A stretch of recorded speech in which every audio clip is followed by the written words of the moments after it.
From collecting milk cans in the 1950s to exporting dairy across the ocean today, we venture into the middle ground of what happens to milk when it leaves your dairy and before it lands on a restaurant table or store shelf. And who better to share these insights than the third generation leader of St. Louis-based dairy marketing company TC Jacoby, Ted Jacoby.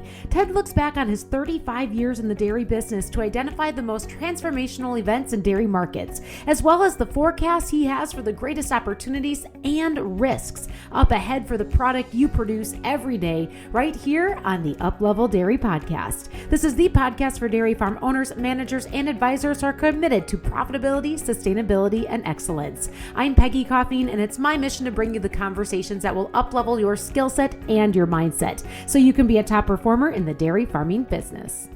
Ted, so TC Jacoby, it's more than 75 years in the business, and really the history is moving milk and starting out as a regional fluid broker and today really a full service dairy marketer. If you could give me and the listeners a snapshot of how the company got started and what are some of the services and products that you're known for today. My grandfather started the company back in 1949.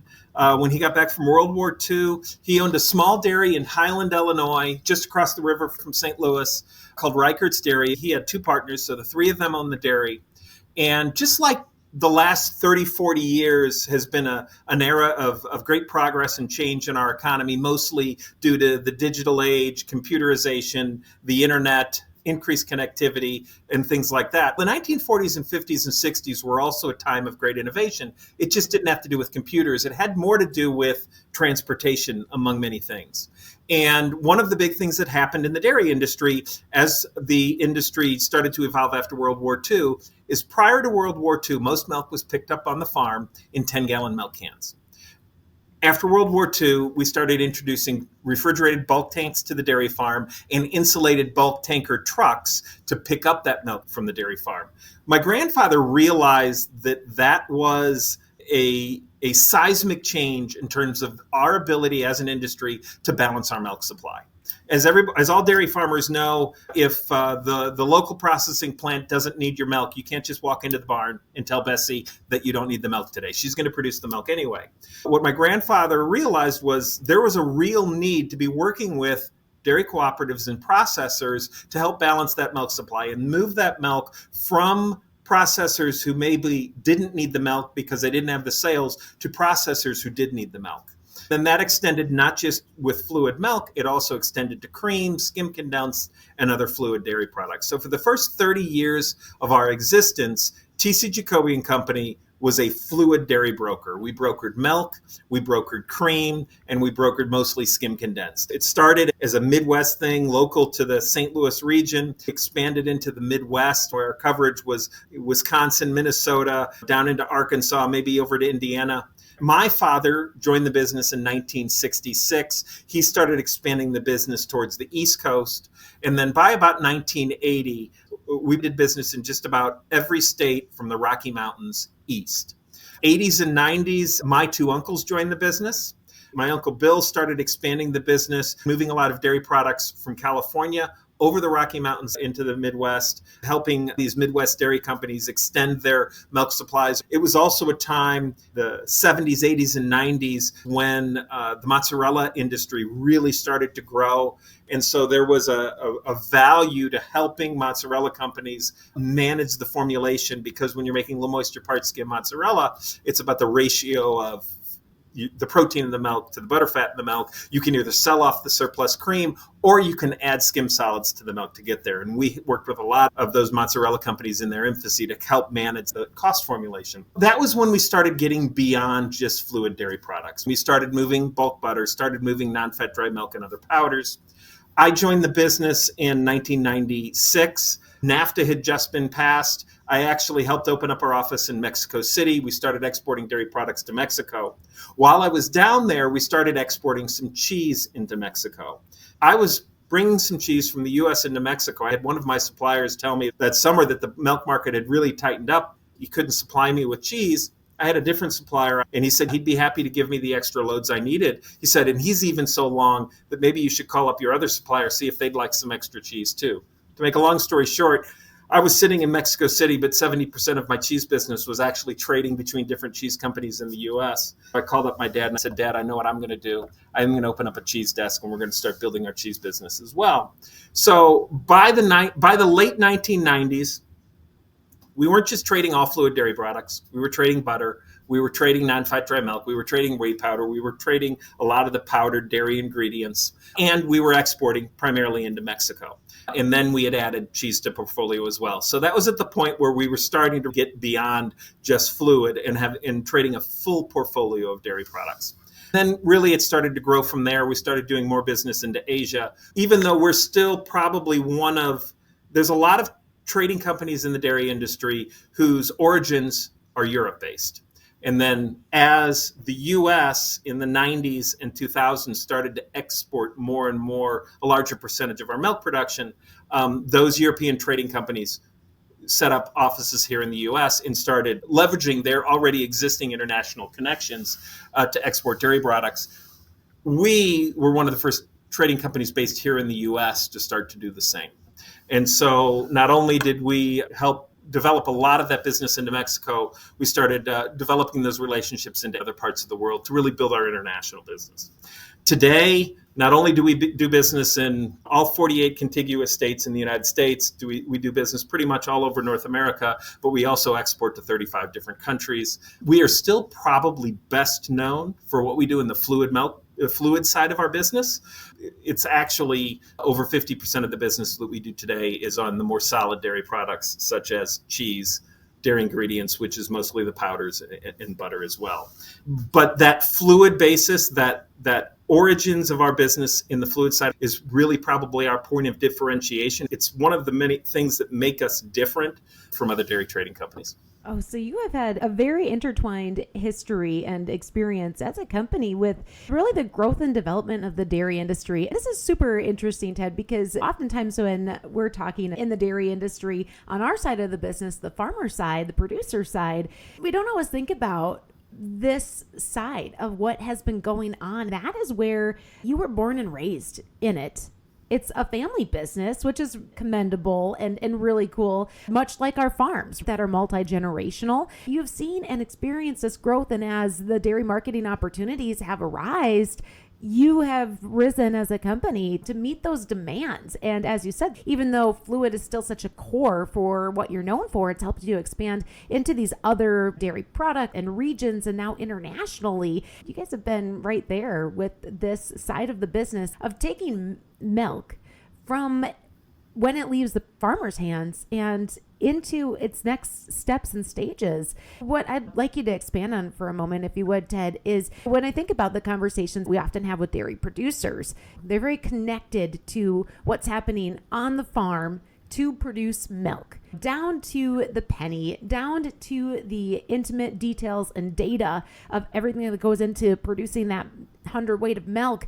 But once milk leaves the farm, we're a little bit disconnected, right? This is the side of the business that you know better than anybody else.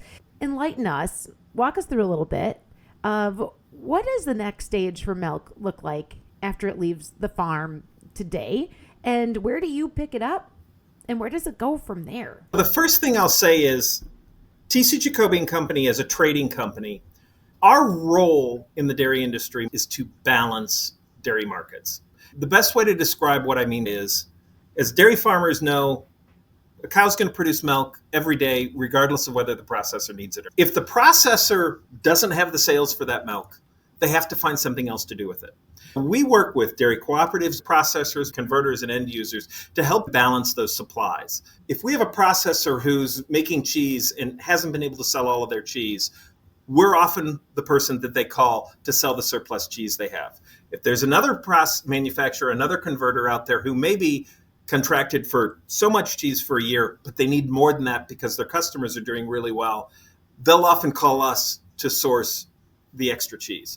That's our role in the industry, to balance everybody, because the dairy industry has a natural disconnect between supply and demand, because the dairy industry in the U.S. produces the most milk in the spring.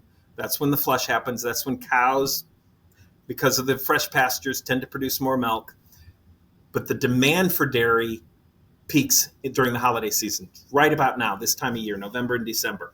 As a result, you're going to end up with a disconnect. You tend to build inventories through the spring into the summer, and then those inventories tend to be drawn down in the fall. And our role is to help ease that process to make sure everybody gets what they need over the course of that period of time. So what happens to those dairy products as the milk leaves the farm and goes to the processor? In the U.S., we tend to think of it in terms of the four classes. Class 1, which is bottled milk. Class 2, which is cultured dairy products like yogurt, ice cream, or cottage cheese. Class 3, which is cheese and whey. Class 4, which is non-fat dry milk and butter. Most of those processors aren't the end user. The processors are preparing a product to be consumed in a restaurant, sold in the retail store, primarily one of those two, or they're preparing ingredients used in food companies who ultimately sell it to the end consumer. And so the milk gets delivered to the processor.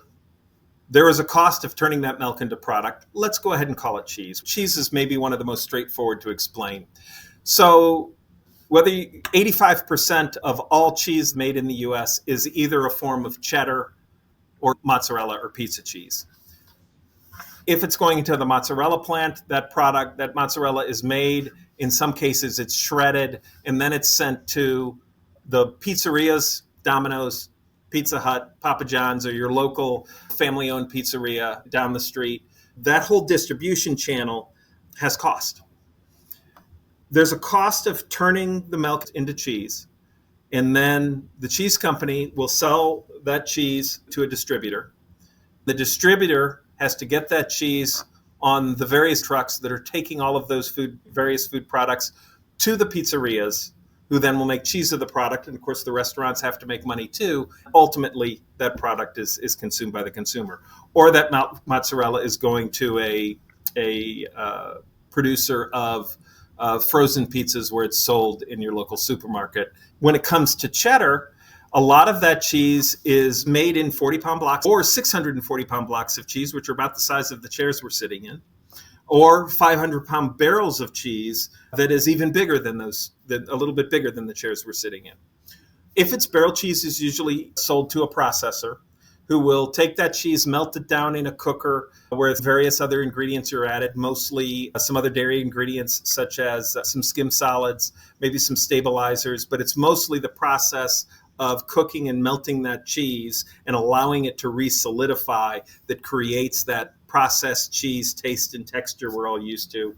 Then it is sold to a distributor who will bring it to some of the burger chains we all know, or it'll be made into what they call IWS slices, individually wrapped slices, which is usually the processed cheese sold in the supermarkets. There are a number of points in the process and the distribution between the farm and the end consumer where cost is added to the process.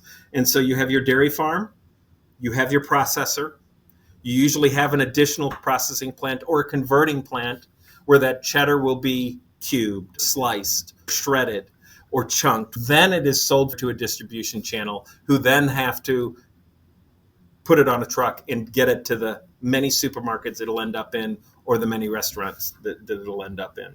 And so a dairy farmer is really just the beginning of the process. There is usually about 4 or 5 more steps in the process that need to happen before that product is eaten by you and me and the many customers of dairy products out there. And that's where you come in, is those steps that are in between? We come in those steps, but I would say where we come in more than anything else is we are the company that brings the flexibility to the table that makes it easier to get through those steps when things aren't going normal.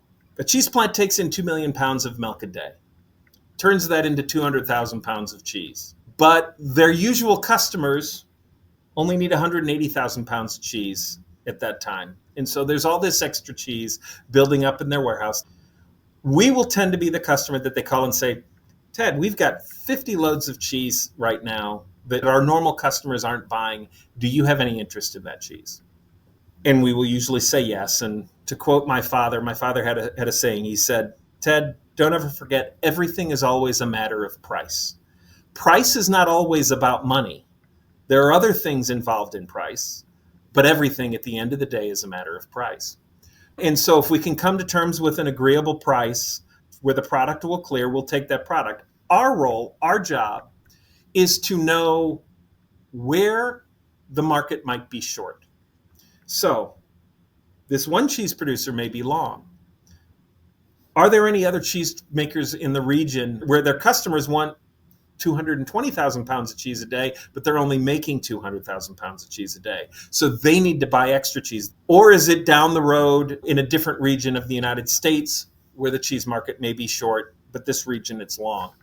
Or is there someone in Australia, Mexico, or in the Middle East looking to buy cheese because they don't actually produce a lot of milk? They're regular buyers of cheese. Can we take that product to another country? What if the best thing to do is to buy that cheese, put it in a refrigerated warehouse, hedge it out using a futures and options broker like a HighGround Dairy, and just sit on that inventory for a few months, let the market settle out and adjust, and then go to market with that product at a later date?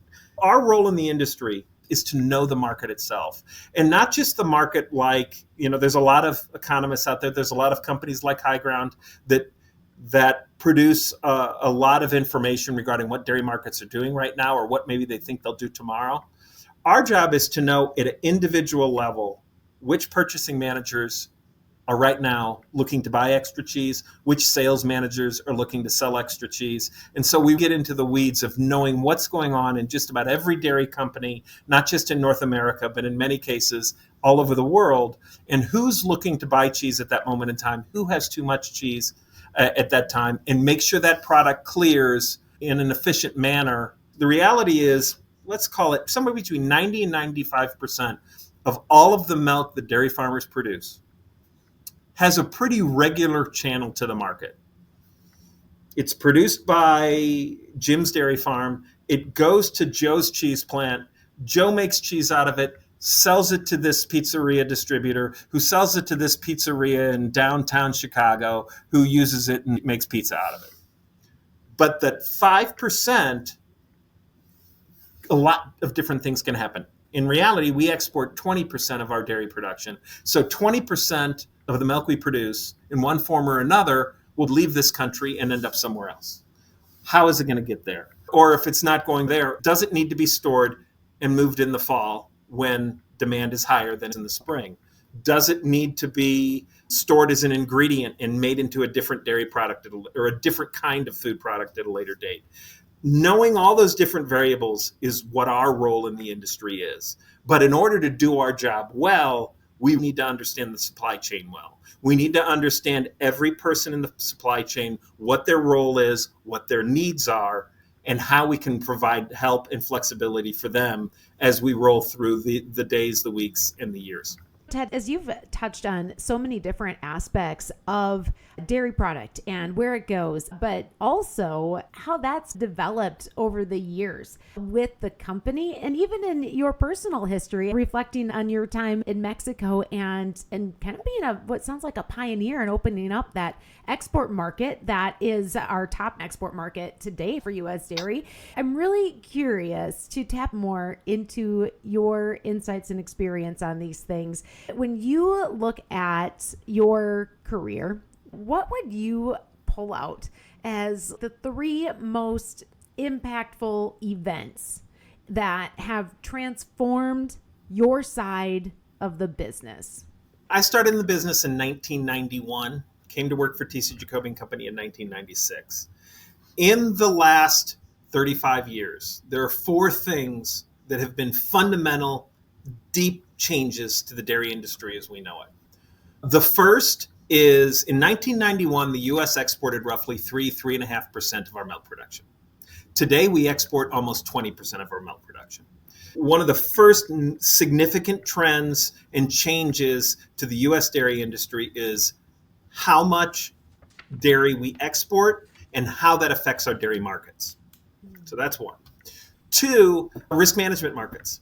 The futures and option markets have given us more tools to manage price volatility and manage price risk. In incorporating futures and options and risk management tools into our business, as well as working with our customers and our suppliers to help them utilize those resources for their needs, has been a second major change in terms of how it affects our business and how it affects we manage our relationships with our customers and our suppliers. The third major change, and this may be actually the biggest, is the evolution of larger and larger dairy farms. In the 90s, a 200-head dairy farm, a 300-head dairy farm was considered a very large dairy farm. Today, if you're going to build a new dairy farm with a newborn barn, we rarely hear of dairy farms being built that don't have at least 1,000 cows. And leveraging the economies of scale that those large dairy farms produce. And those economies of scale don't just mean you have fewer people per cow per pound of milk that you need to employ to produce milk. It also means that you have economies of scale in terms of how do you address the issues of sustainability and digesters and producing natural gas and things like that. It has to do with distribution or reverse distribution, picking up the milk at the farm, delivering it to the processing plant. Those larger dairy farms, one truck, one farm goes to the plant. They don't have to make 7 or 8 different stops. But those larger dairy farms, especially today when we talk about large dairy farms, we're talking about dairy farms with 15,000, 20, 25,000 cows. It has a fundamental change that permeates all the way through to the end of the supply chain. And then the fourth that I will add to it is protein, and specifically the whey protein market. When I started in the early 90s, easily 60, 70% of all of the whey from a cheese plant, if they processed it at all, was made into sweet whey powder at 12% protein. Today, probably less than 20%, maybe even less than 10% of the waste stream off cheese plants is being made into sweet whey powder. It is being made into whey protein concentrate, 80% protein, whey protein isolate, 90% protein. And those protein products may be more than any other dairy product that we produce the future of dairy. Because consumers, I'm going to put it this way. I have 2 sons, they're in their 20s. They pay attention to what they put in their bodies. They want to make sure they're putting the best stuff they can in their bodies. Millennials tend to care about where food comes from. Does it come from an organic farm? Does it come from a sustainable farm? But the younger generation is very focused on, is this nutrient good for me? And whey protein is easily one of the best proteins that you can put in your body in terms of amino acid diversity, in terms of functionality, in terms of muscle building. And that isn't just something we know in the United States. That is something the rest of the world's starting to realize as well. And so the future growth of whey, and really not just whey protein, but milk protein in general, is going to be a significant influence on the future of dairy.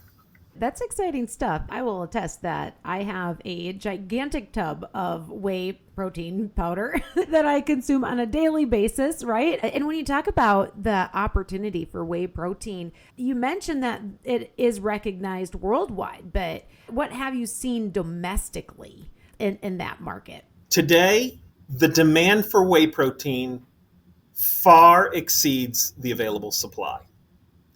Major CPG companies want to produce a product to sell in retail that they have not done it yet because they can't access enough whey protein to make sure that they have a consistent supply to do what they want to do. That tells me that there is so much runway in terms of the growth of that market that we haven't even touched the surface. That market is going to continue to evolve. It is going to continue to grow. The limitations of that market are on the supply side, and that is very good news for the dairy farmer. In that the demand for that is extensive, and it's going to continue to drive the business. And I would even say right now, and for some time, we've had the tail wagging the dog, in that there are cheese plants being built for the whey. Because the demand for whey protein is that high, but in order to get whey protein, they need to make cheese first. It's like a chicken and an egg type situation now. What's the demand, the cheese or the whey? I remember when whey was a waste product. Mm-hmm. I do too. So when you talk about the demand for this particular product, and the fact that the supply isn't meeting that demand. What's it really going to take to satisfy that demand? And more importantly, to make sure it's being satisfied by U.S. milk, by U.S. dairy farmers? So I'm going to answer that question by first zooming out and looking at a big historical picture. In 1960, over 50% of the milk supply was sold as bottled milk. I think it was 23% of the milk supply was turned into cheese. In the last 65 years, the percentage of the total milk supply in this country that's turned into cheese go from 25% to now 55% of all milk gets turned into cheese. But at the same time, the total volume of milk that this country produces has gone up roughly 8 times. It's an 8-fold increase in the total milk supply, which means we have had almost a 20-fold increase in the total amount of cheese that this country makes. And so we are still in the middle of a very large trend of producing more and more cheese. And we are consuming more cheese because of our export businesses. We are starting to export more cheese. 10 years ago, the majority of our exports were whey powder and non-fat dry milk. Today, we export as much cheese as we do whey and non-fat. And I would even say the international demand for non-fat dry milk and skim milk powder is actually starting to decrease. But the international demand for cheese is really, really strong and just getting stronger. And one of the cool things that's happening in the U.S. is we touch on those large dairy farms.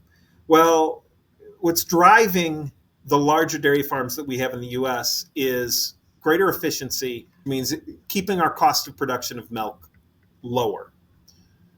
We have the infrastructure to be able to handle large dairy farms in this country. Europe does not. Their dairy farms are nowhere near the size of ours. Yes, you can find some larger dairy farms in New Zealand. Yes, you can find some larger dairy farms in China. But nowhere do you have the number and the scale and volume of milk coming from these more efficient dairy farms than you do here in the U.S., which means over the long haul, we are in a position to be the low-cost producer of milk globally. It is going to be very difficult for Europe to continue to increase their milk supply. It is going to be very difficult for New Zealand to continue to increase their milk supply. Don't forget, New Zealand is an island, 2 islands. And so they have limits of how much that they can produce.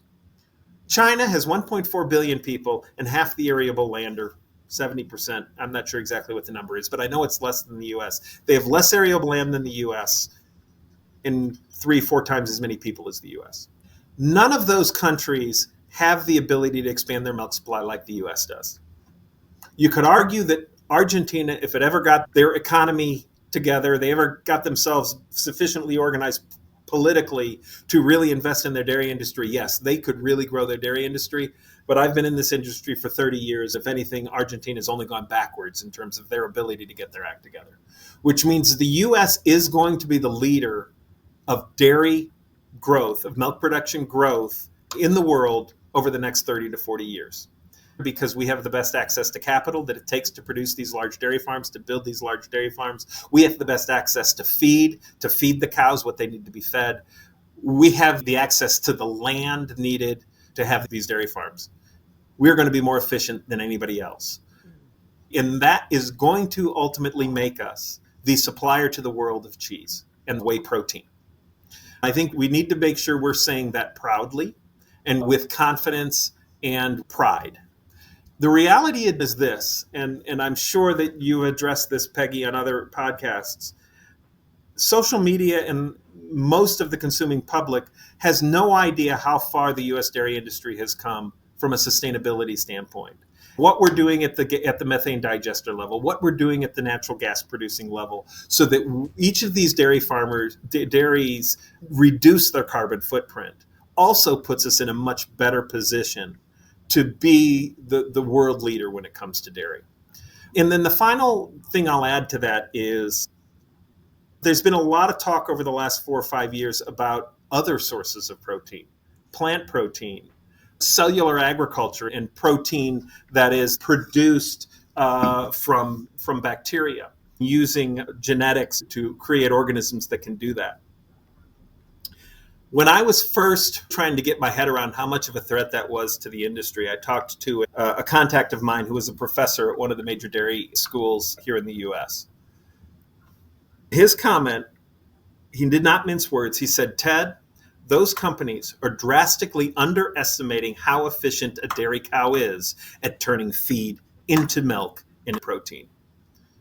Well, look what's happened since then. Perfect Day Foods, one of those large commercial agriculture companies, their funding is nowhere near what it used to be. And the reason is, I think they finally came to the same conclusion that a lot of us already knew in the dairy industry, that it is a lot harder and a lot more expensive to produce proteins, especially proteins that have as a diverse amino acid profile as dairy proteins have, competitively.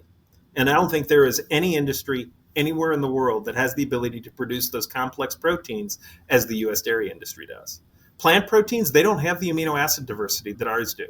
And as a result, they will never carry the nutritional, I can't think of a better word, but like almost like a bioavailability. They don't have the ability to do that. And so, yes, there are always going to be plant proteins out there. There are always going to be people who want to prioritize plant proteins over dairy proteins for various reasons. If we're right about this next generation, this Generation Z that's coming along, and what they really want to make sure they do is put the best nutrients in their bodies every day, my bet is they're going to find that what they're going to want to be putting in their bodies is dairy proteins, because that's going to be the best proteins for them.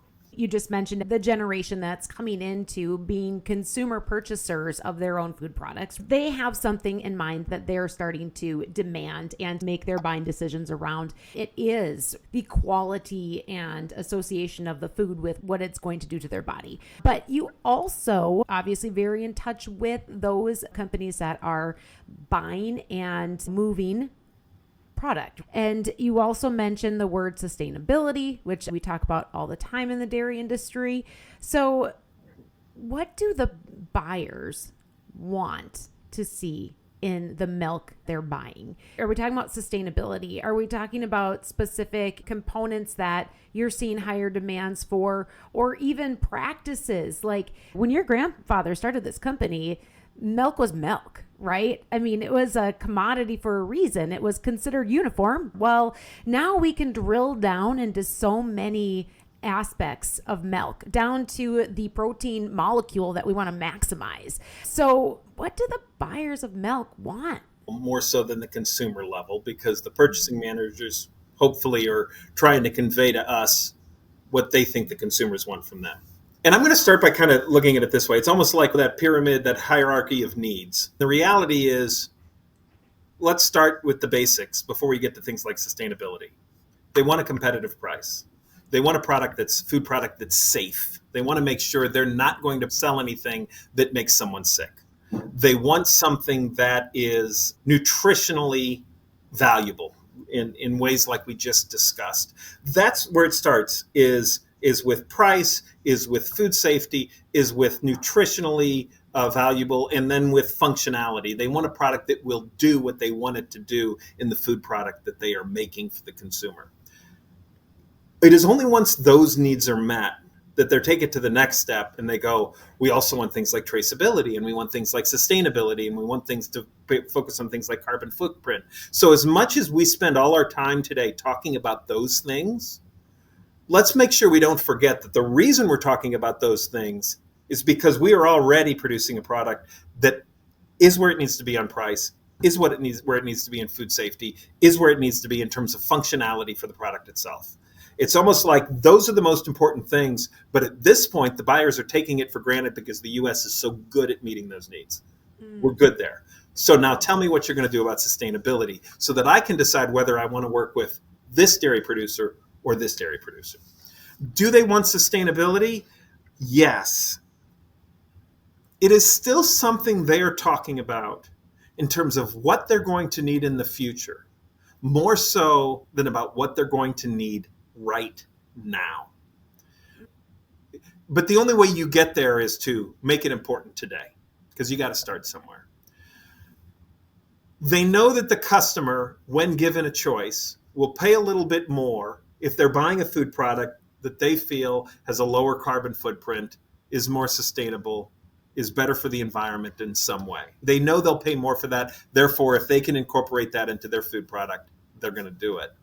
At this point, most of the buyers we're talking to are falling short of their needs, and their needs are not fully getting met in terms of what their desires are. They're kind of asking for more than they possibly can find at the moment in terms of those traits. Traceability, I think we've gotten to the point where from a traceability standpoint, buyers are getting pretty comfortable that if they have certain traceability demands, they can be met by most of the companies that they work with.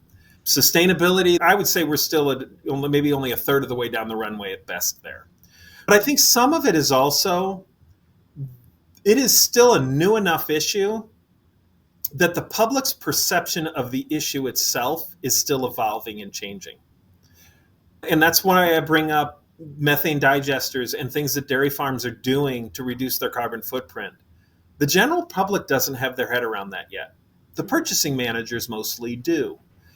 But they haven't figured out how to advertise that, how to promote that in the products that they make. My expectation of where things are going to evolve from a sustainability standpoint is we're still climbing the general information ladder in the public's perception as a whole in terms of issues like sustainability. As the general consumer learns more and more about how you address issues of sustainability, it's going to become easier for the U.S. dairy industry to sell our successes in that space.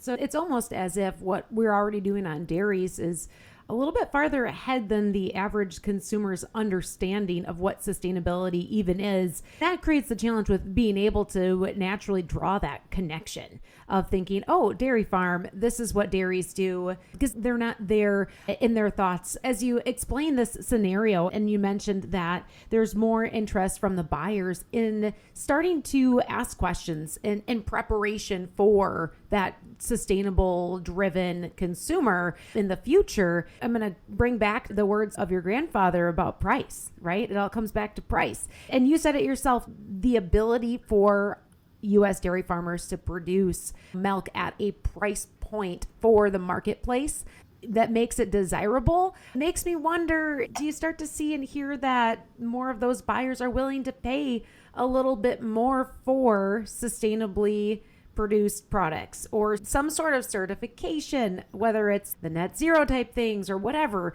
But that's always the question that comes up from farmers. Who's going to pay for me to invest more in doing what's right or telling that story of what they've already been doing? Do you foresee, or are you currently seeing some of those buyers that are willing to pay a little bit more for some of those specializations? So I'm going to say that's a loaded question. The reason is a buyer of milk is only going to pay more for that if they have the ability to get more out of the customer for that. They have to be able to figure out a way to promote it. And that's where the hard part comes in. And that's where, and I'm talking about how there's that whole scale of information that the public itself is still climbing, that they don't understand the issue really well enough yet.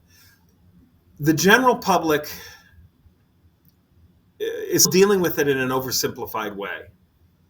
This food product is more sustainable than this food product, rather than going, this dairy product is more sustainable than this dairy product for this reason. Until you are able to successfully market and promote at the consumer level differences in sustainability within the dairy industry, it will be very difficult for the dairy farmer themselves to actually see and notice a specific increase in price for something that's more sustainable. In my experience, we never quite get there in terms of being able to document a difference in something like sustainability. I could be wrong. I hope I'm wrong. Because if we do come up with a certification process that resonates with the public, that also means we're going to get the word out there of how sustainable dairy really is. And I hope that that's what happens.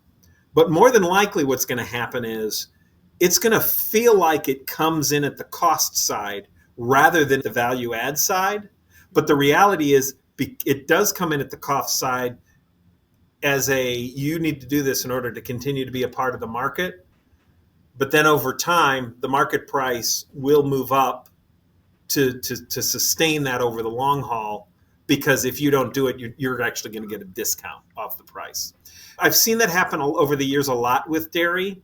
The dairy farmer feels like they're being forced to increase their costs to meet this need, which is true. But over time, it becomes an accepted practice. All dairy farmers who are going to participate in the market need to meet this. The dairy farmers who don't invest in this technology end up going out of business because they end up getting a discount off these market prices. I wish the world didn't manifest itself that way, because I'm all for dairy farmers getting as much as they can for the milk, but it's just the way the marketplace tends to work. And you would know because you have watched these things for 35 years. Yeah. When you think about, again, I'm going to play off that word sustainability and play it back to your vast experience. But in your time in the seat that you're in, is there anything that you would compare that you've seen as trends that maybe started to have some influence on the value of milk? Was there anything you can compare to where we're at with this sustainability thing that is historically reflective of another experience? I'm going to say it's somewhere between the movement in the 70s and 80s and 90s from grade B milk to grade A milk, and the use of RBST in milk and how that got regulated and changed in almost an inverse way, whereas it was a tool to increase your milk production and therefore reduce your cost of production on a per pound basis. And then the consumer reacted to it in a way that caused dairy farmers to back off. But simultaneously, they found other ways to gain those similar effects without actually using the product. And what happens is it slowly just becomes background noise and something else that influences the market and really cost of production. Let's take those two examples. How did that impact your business? So let's start with what you were just talking about with RBST. Where did you feel it? I'm going to group it in with other things that we've seen. So between the early 90s and today, one of the big changes we've seen is the amount of paperwork required to get a new supplier spec'd into a customer. It used to be, is it good cheese? Does the USDA certify the plant as a clean plant? The USDA has given the cheese plant a passing grade. Wonderful, we'll buy the cheese. It used to be that simple. Today, you need your HACCP approvals, food safety audits. You need your certificates of analysis. You need your RBST free certificates. You need and I'm just touching, that's only half of the documents we need. In order to get new suppliers approved, there's usually some big form you've got to fill out or have the quality assurance department of these plants fill out so they can really assure that the product is both safe and is going to be consistently functional in the way that they need it to be. I'm answering that question or explaining that before the RBST, because what we saw in our business when it came to RBST was buyers start to ask, they said, everything that we're going to do is going to be RBST free from now on. So we need a BST free certificate. So we need all of your dairy farms to sign an affidavit that says they're not using Posilac, it's all RBST free. So we'd go through that rigmarole. And then eventually it got to the point where just about everybody asked for that. And so it became ubiquitous. And so everybody just said, we need the affidavits, we need the certificate. And then they stopped asking for the affidavits. They just said, we need the certificate. And it became an infrastructure thing. It became one more form that faded into the background. And that is why I used that as a comparison to sustainability, because I suspect it's going to play out the same way. It's going to start with, we'll pay a little bit extra for a certification that you're zero carbon or whatever, and we still don't know exactly what that's going to be, but that you're more sustainable than your neighbor. You need to have all of these forms or affidavits or certificates filled out in order to prove that your carbon footprint is lower. And then eventually every dairy farm is going to need those certificates and those proofs that their carbon footprint is lower. And then it'll all get eventually reduced back down to one document that you need to prove that you're sustainable at a certain level, at each plant level. And then again, it'll become background noise, and it just becomes one more thing that's required in order to participate in the market. So it's just another paperwork. More time, more energy, another thing to track. And then you had also mentioned the shifts in Class A and Class B. What was that? How did you guys feel that? So that's even a little bit before my time. It used to be that you were a cheese plant. Didn't matter if the milk was Class A or Class B. Most of the milk you bought was Class B, and if there was some Class A milk floating around that couldn't find a home, you'd buy it too, but you'd pay maybe a hair more than the price of Class B milk. There's some farmers out there who may remember the old M&W price, and it really was about the price of B milk. And that would be what those cheese plants would pay for their milk. And then it got to the point, I'd say in the 80s, where, okay, 60% of my milk supply needs to be grade A because there's just not enough grade B milk to fill up my plant. And then 80% of my milk supply was grade A because there wasn't enough grade B milk to fill up my plant. And then finally they got to the point where they said, the grade A milk is just safer, and I'm buying almost all grade A milk anyway. The grade B milk has now kind of become a pain in the butt, so I'm going to require all my farms to be grade A milk. And today, you really got to work hard to find grade B milk in the marketplace. It really doesn't exist except for maybe a couple of small pockets of Amish dairy farmers in different regions of the country. Almost all the milk that comes off any dairy farm in the U.S. is now grade A milk. They can participate in the federal order system and be sold to a bottling plant and things like that. But really, the standards for milk quality, I would say today, exceed what the standards are for the grade A milk supply that was established 100 years ago, 70 years ago. Oh, I'm sure.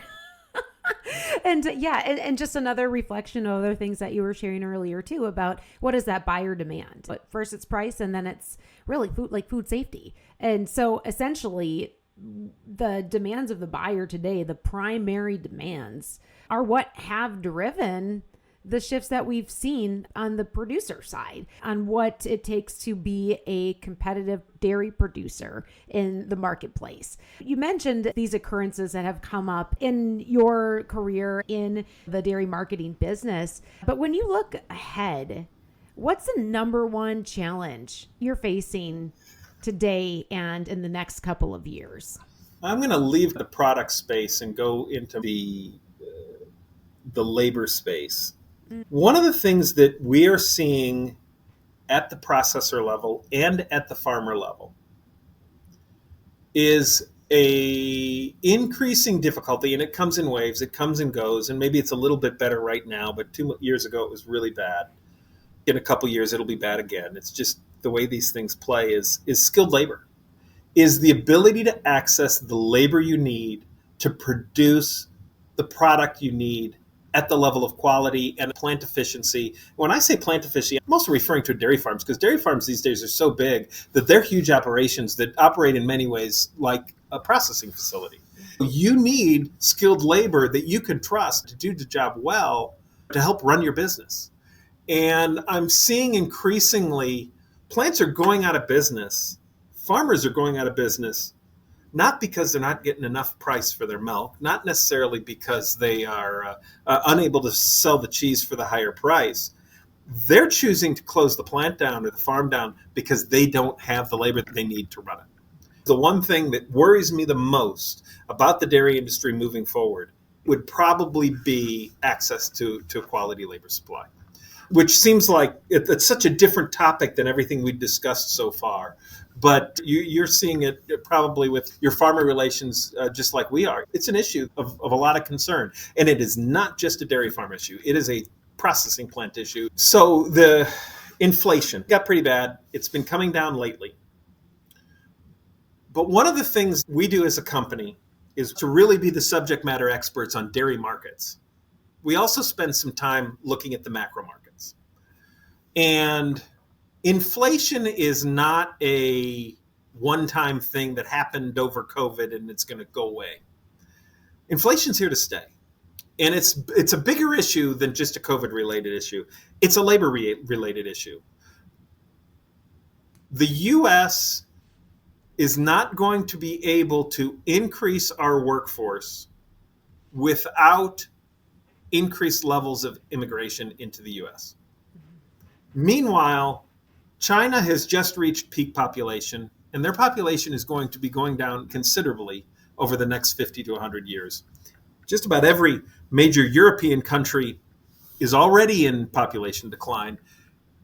And if you look in most major dairy regions, either the importers or the exporter, they've all got the same issue. They've all got this issue of peak population, somewhat population decline, with the possible exception of India and Africa. There is a direct correlation between the issues of inflation and the issues of labor force size. To make a long story short, we're going to be dealing with these inflationary pressures for the rest of my career and probably for the next 30 to 40 years. That is going to make it really difficult.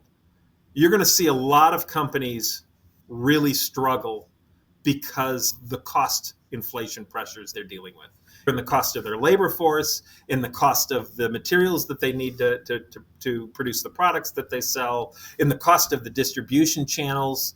We've just gone through federal order reform, and I know there's a lot of dairy farmers out there who are really frustrated with the process because they were seeing their costs go up. The ultimate result of federal order reform was you're going to get a lower price for your milk. That's because those inflationary pressures are not just happening on the dairy farm, they're happening on the supply chain that takes place after the milk leaves their dairy farms.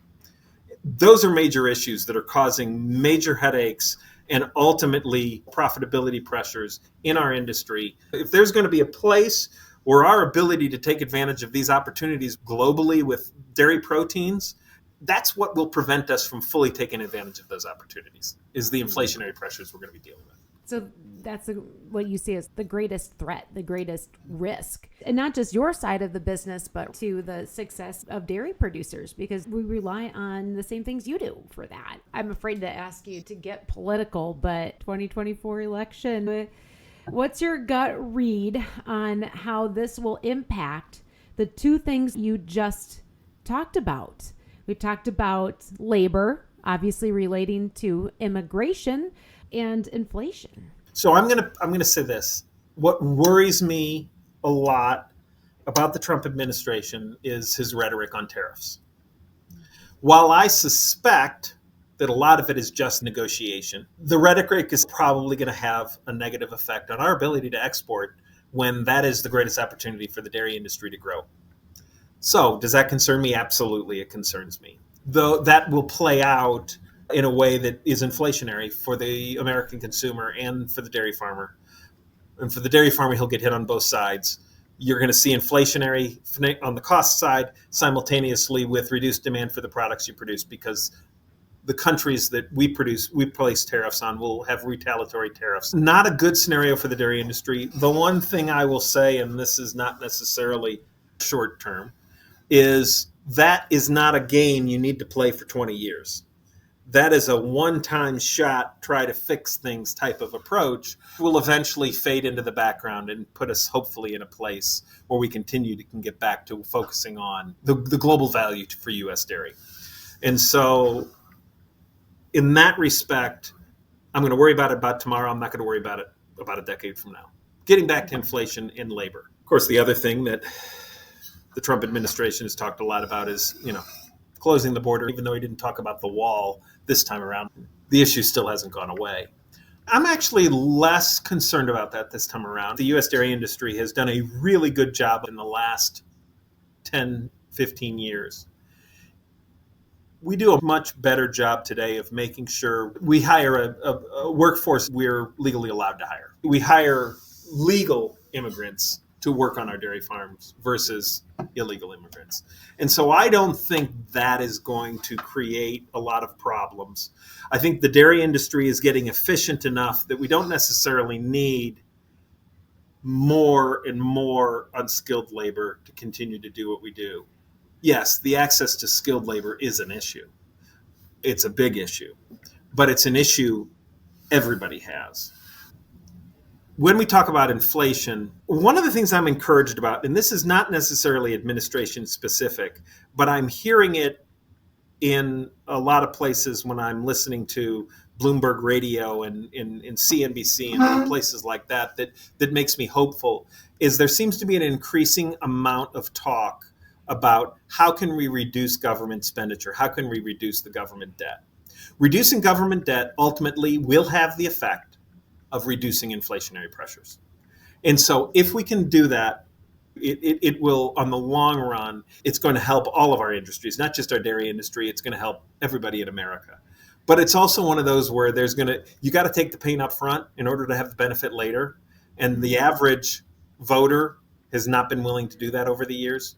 So I'm not sure we're going to be able to pull it off, but at least we're talking about it more. And that makes me optimistic.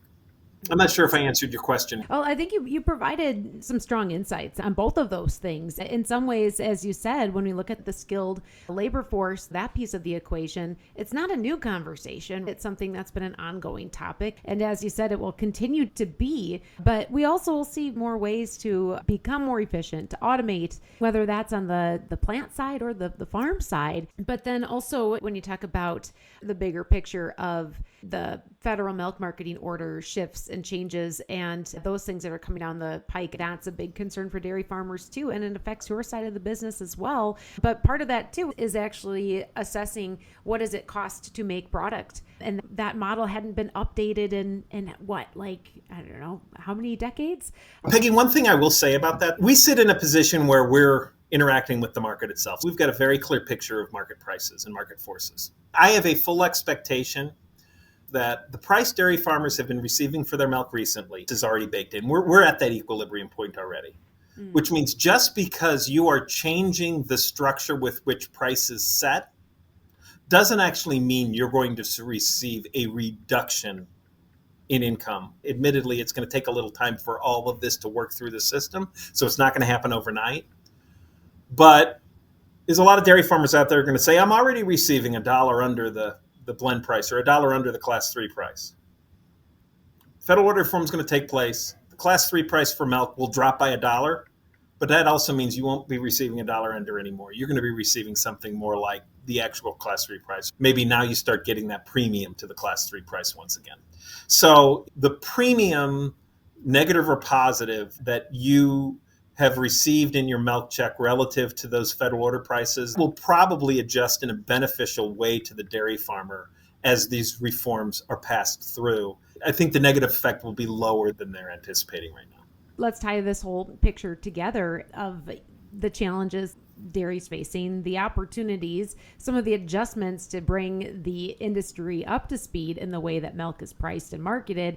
I don't want to lose sight of what you mentioned earlier too, and those are some of the bright spots and opportunities for U.S. dairy, domestically and internationally, to keep building and fulfilling that demand. As you mentioned, the bright spot with whey protein and the insatiable appetite for that protein. Those are exciting things ahead that you touch in your business and that will also touch the dairy producer as they are able to have more confidence in where their milk is going and their ability to produce milk, have a home for that milk, and continue to grow and scale. And I think you touched on it when you talked about U.S. compared to some of the other international dairy markets and their ability to rise to the challenge. And those are the bright spots. And so I tell you, Ted, it has been so insightful to tap into your brain from the business perspective and from the personal perspective as well. And as we wrap up here, is there anything else you'd like to share? I would just tell dairy farmers, the future's bright. We're all going to have our challenges. They come and go. But when I think about the future of the U.S. dairy industry, I'm excited for it. I think the future's bright for the U.S. dairy industry, and I'm really looking forward to the next 20 years. Peggy, to you, I just want to say thank you. It's been an honor, a privilege to be with you today. Thank you very much. You just heard from Ted Jacoby from TC Jacoby right here on the Up Level Dairy Podcast. This episode is brought to you by HighGround Dairy. HighGround Dairy provides global dairy market intelligence, insurance services, futures and options brokerage, and advisory programs to a diverse range of dairy market participants throughout the supply chain.